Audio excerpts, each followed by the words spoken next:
Dalam perjanjian perdagangan timbal balik antara Indonesia dan Amerika Serikat, ada klausul terkait dengan perdagangan digital yang isinya membolehkan transfer data lintas negara dari Indonesia ke Amerika Serikat.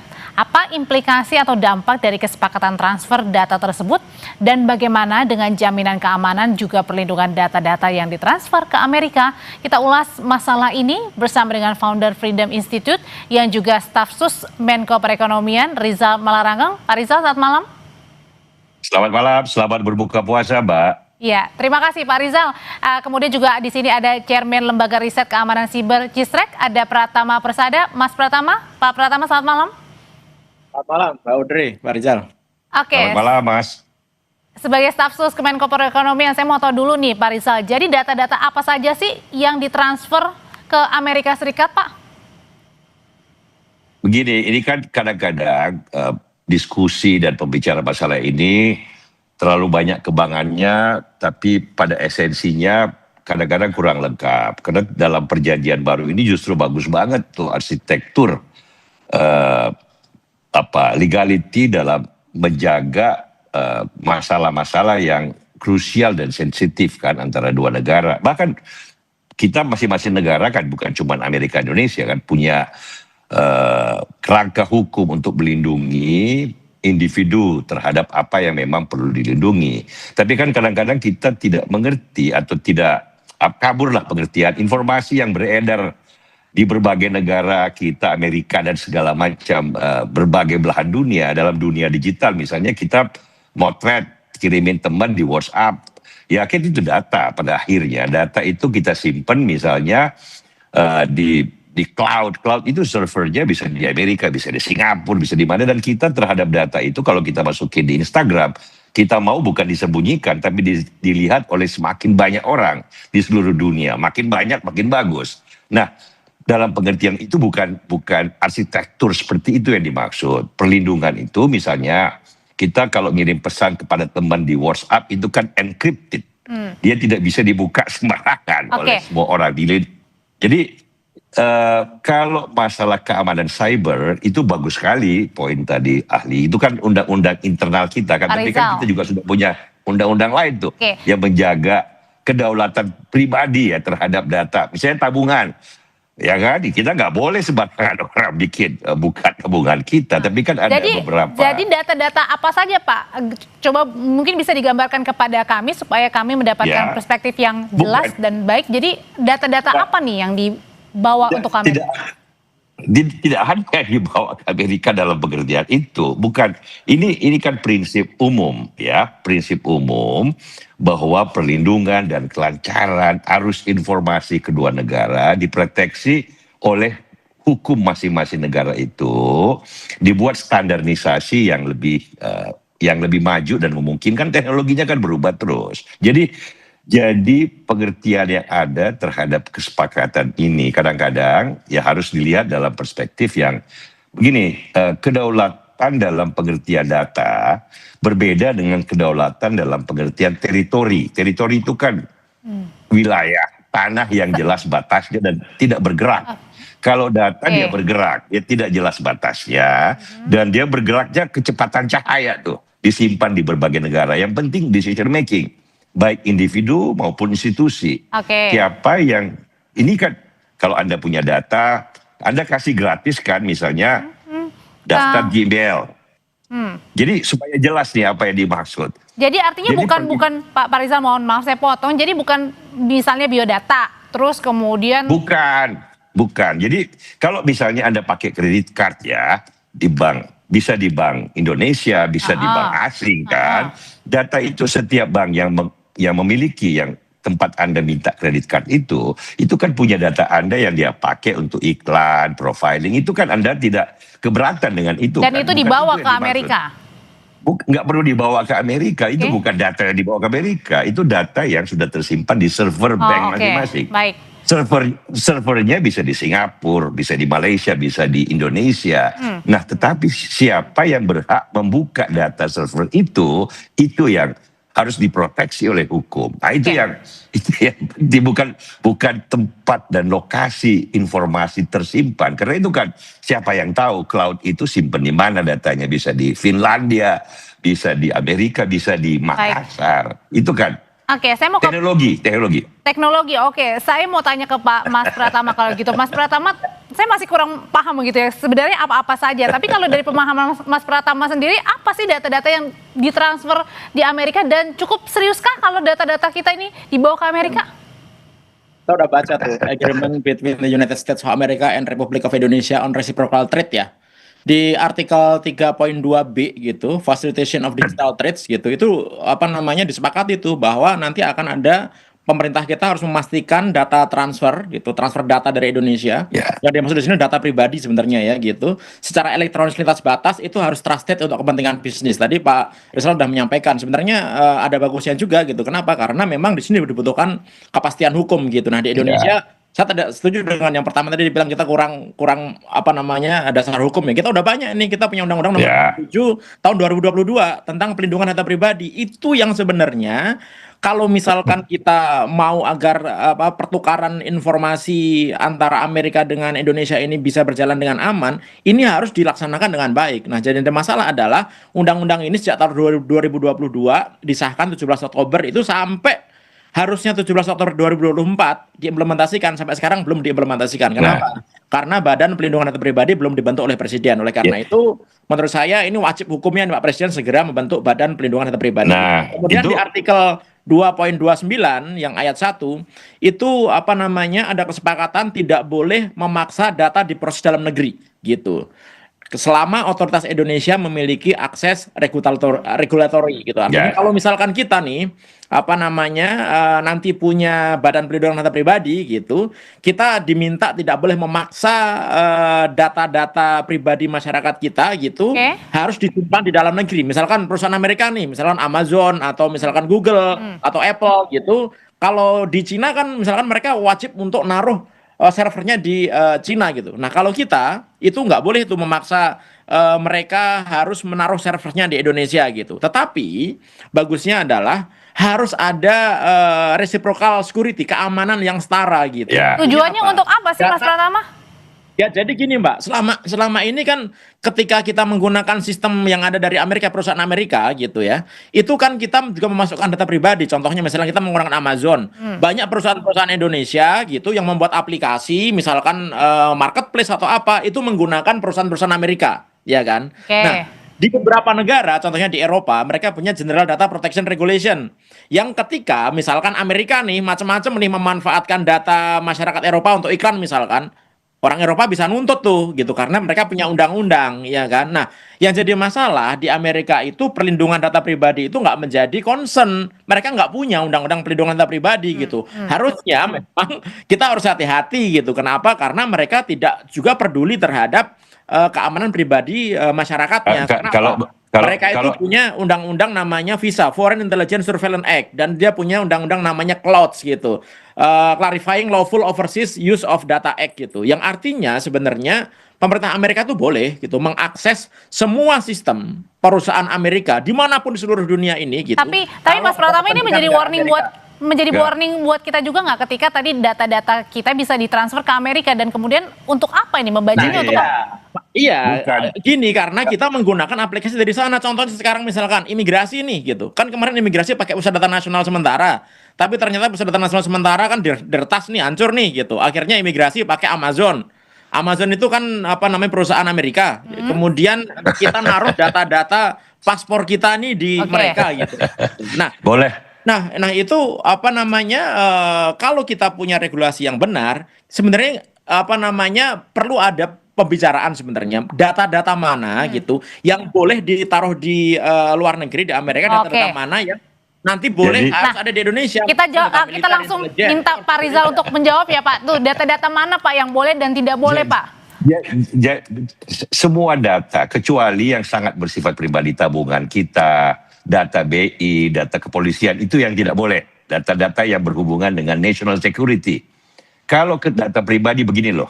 Kalau Anda pakai WhatsApp, itu kan WhatsApp itu perusahaan Amerika. Kalau Anda beli buku lewat Amazon, itu kan perusahaan Amerika. Dengan sendirinya Anda sukarela memencet tombol-tombol, mengirimkan data Anda ke sistemnya Amazon, Ya. ke sistemnya Facebook atau Google atau Karena kan itu menjadi kewajiban ya sebelum kita buka begitu kan, atau nah kan yang penting ada proteksi kan. Buat Anda kan nggak penting di mana Amazon, Anda nggak mungkin tahu juga teknologi kan.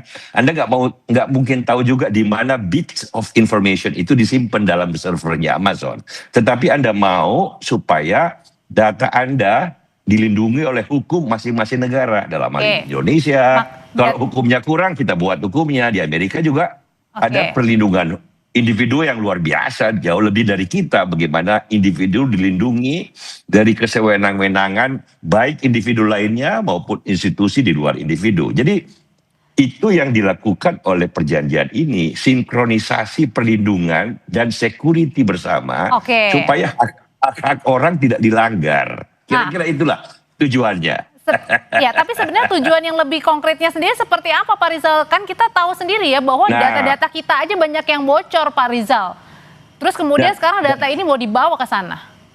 Ya, bukan kan data kalian bocor itu karena kalian dengan sengaja memakai aplikasi yang di Amerika punya kan. Bukan bocor tapi dengan sukarela. Tidak bayar lagi pakai terus pembedanya berarti pakai WhatsApp loh. Jadi pembedanya itu adalah hukum, kan sudah di klausulnya sudah jelas menurut hukum masing-masing negara. Nah, jadi kalau Anda mempersoalkan yang tidak sepenuhnya dalam perspektif yang benar kan susah. Karena ini kadang-kadang berdebatnya tentang informasi yang beredar tentang di dunia digital. Kadang-kadang kita memakai pengertian-pengertian yang base-nya teritorial, yang base-nya adalah sesuatu yang tidak bergerak. Nah, bagusnya dengan perjanjian baru ini, klausul-klausulnya cukup lengkap untuk mewadahi teknologi baru yang berkembang. Tujuannya memberikan kepastian hukum supaya hubungan digital kedua negara ini menjadi lebih tertata secara arsitektur hubungan yang baik, gitu loh. Jadi adanya justru memberikan perlindungan tadi kata Pak Rizal ya, dan juga memberikan kepastian, Pak Pratama. Jadi artinya ini tidak perlu dikhawatirkan. Ya gini, kalau kita terima mentah-mentah saja ya kita harus khawatir menurut saya. Kenapa? Karena di negara kita belum mengerti nih data-data apa nih yang secara prinsip data sovereignty harus kita amankan. Tadi Pak Rizal udah bilang nih, data finansial sistemik itu memang harus kita amankan. Data kesehatan harus kita amankan, data biometrik, data kependudukan itu harus kita amankan kan. Kemudian kita harus juga harus mikir, kita harus mengklasifikasikan data-data yang mana boleh lintas batas gitu, data-data umum, orang daftar dan lain-lain tadi, mana data-data sensitif dengan syarat-syarat tertentu, atau mana data strategis nasional yang itu wajib di lokal, data militer, data penegak hukum dan lain-lain. Termasuk juga reciprocal safeguard clause gitu. Artinya kalau Amerika itu nanti karena mereka punya hukum boleh ngakses gitu data-data mereka, kita juga harusnya punya hak yang sama lah gitu. Kan? Ini kan reciprocal. Jadi memang kita dan Amerika ini sejajar sama. Kita membuat arsitektur kepastian bersama menurut hukum masing-masing, kan sudah dikatakan dalam klausulnya. Jadi artinya tergantung kita. Pak Rizal, jadi artinya ketika kita bisa memberikan transfer data ke Amerika, kita juga bisa meminta data-data warga negara. Nggak ada yang meminta, mereka juga tidak meminta kok. Yang sudah terjadi, kita berikan kerangka kepastian hukum. Kalau kita pesan buku di Amazon, data kita jangan sembarangan loh. Di Amerika ini, karena kalau servernya di Texas, jangan sembarangan dibuka orang, ada kerangka hukumnya. Tapi, itu sebenarnya gini sih, pemerintah Amerika itu dengan undang-undang clause dan visa gitu ya, sebenarnya mereka nggak peduli juga selama perusahaan itu dimiliki oleh perusahaan Amerika, dia mau hostingnya mau di negara manapun gitu dalam jangkauan wilayah hukum Amerika, mereka bisa. Itu yang pertama.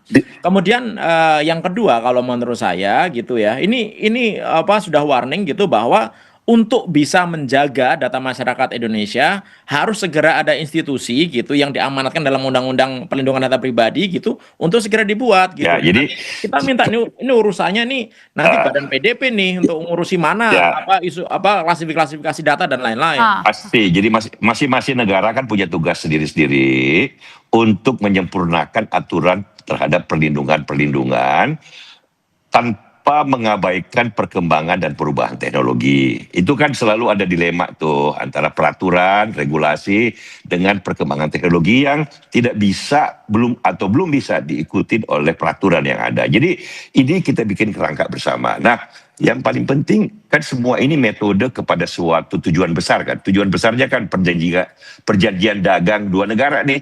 Satu negara dengan 30 triliun GDP, Amerika Serikat terbesar pasarnya di dunia. Pak Rizal. Satu kita, sebentar saya selesaikan. Ini penting. Baik. Jadi ini tujuan akhirnya.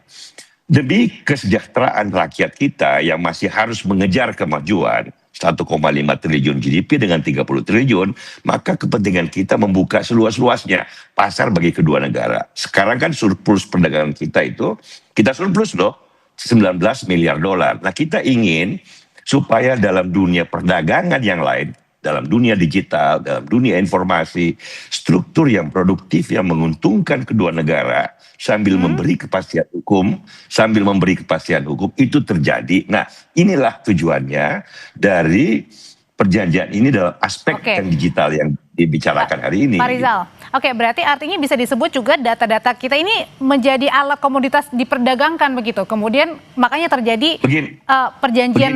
Begini, Mbak, data kita itu ya yang dalam pengertian Anda bukan cuma diperdagangkan di Amerika, di Indonesia juga iya, bank-bank Indonesia, toko-toko Indonesia begitu Anda beli barangnya, begitu Anda masukin ke bank-bank dimanapun kan mereka manfaatkan secara produktif ya, manfaatkan secara bagus bukan ngakalin untuk melihat bagaimana semakin memberi kepuasan kepada konsumen sambil menawarkan produk-produk baru. Itu kan bukan Amerika aja yang bikin. Kalau menurut saya begini, data pribadi itu termasuk hak asasi manusia. Artinya apa? Itu perlu dilindungi. Pemerintah perlu melindungi begitu ya kan. Dan ini sudah dilakukan di banyak negara. Nah, yang jadi masalah adalah Amerika ini memang kadang-kadang suka nakal. Contohnya misalkan tahun 2016, bagaimana ada 1 juta data Facebooknya orang Indonesia dimanfaatkan oleh Cambridge Analytica gitu ya. Untuk itu bukan Amerika kalau masalah. Itu Inggris bukan Amerika. Ya, untuk kampanye Donald Trump saat itu Pak Rizal. Iya, tapi itu kan perusahaan Inggris. Ya, perusahaan Inggris tapi datanya ada di Facebook, Pak. Ya, maksud saya begini. Artinya apa? Artinya gini, kalau menurut saya gitu. Sebenarnya kita sama Pak Rizal gitu. Bahwa kita ini perlu melindungi data pribadi masyarakat kita. Gitu. Karena bagaimanapun juga ternyata sekarang ini banyak scam, banyak penipuan, banyak kerugian itu gara-gara datanya bocor gitu. Nah, sampai saat ini tidak ada satupun baik institusi pemerintah ataupun institusi swasta gitu ya, yang kedapatan membuat datanya itu bocor dan kelalaian, itu dikasih sanksi. Mas Tama, sama sekali. Gitu. Oke, tapi apakah dengan adanya transfer data ini yang dibilang tadi katanya adalah sebenarnya gunanya adalah untuk melindungi data-data kita, apakah kemudian ada jaminan juga ketika data-data ini ditransfer ke Amerika Serikat, maka data kita bisa terlindungi, bisa aman dari scamming dan lain-lain ini, data kita bocor? Ya, ada dua macam. Yang pertama adalah data misalkan kita sebagai konsumen ya, kita konsumen misalnya tadi Pak Rizal bilang Amazon gitu. Nah, ketika kita menjadi konsumen artinya ya pengamanannya kita gantungkan kepada si Amazon itu. Mau mengamankan pakai sistem apa? Yang pasti kita harus tahu bahwa standar keamanannya sana itu tidak kalah dengan standar keamanan yang ada di Indonesia. Yang kedua adalah data yang memang kita sengaja store gitu ke perusahaan-perusahaan Amerika, misalnya Clouds Amerika di Google Clouds, kemudian di Amazon Clouds dan lain-lain. Nah, itu kita harus mengamankan, ya kan, mengamankan datanya dengan cara apa? Dengan melakukan enkripsi, melakukan penyandian sendiri data kita sehingga kalaupun disimpan di perusahaan Amerika, kalau mereka mau ngiseng mau ngambil datanya nggak bisa karena sudah dienkrip dengan sistem yang kita miliki gitu.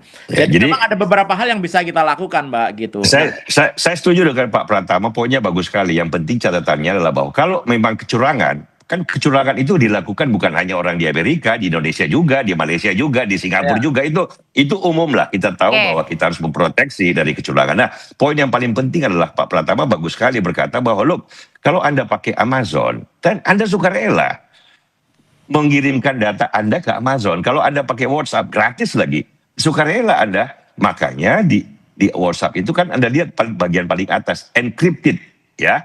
Artinya kodenya itu hanya bisa dibuka atas seizin Facebook atau perusahaan yang memiliki WhatsApp, apa namanya, suatu perusahaan yang tidak jelas lagi apakah itu siapa yang punya, karena dia perusahaan Pak publik. Rizal, Memang ada. tapi terakhir kalau gitu gimana? Gitu.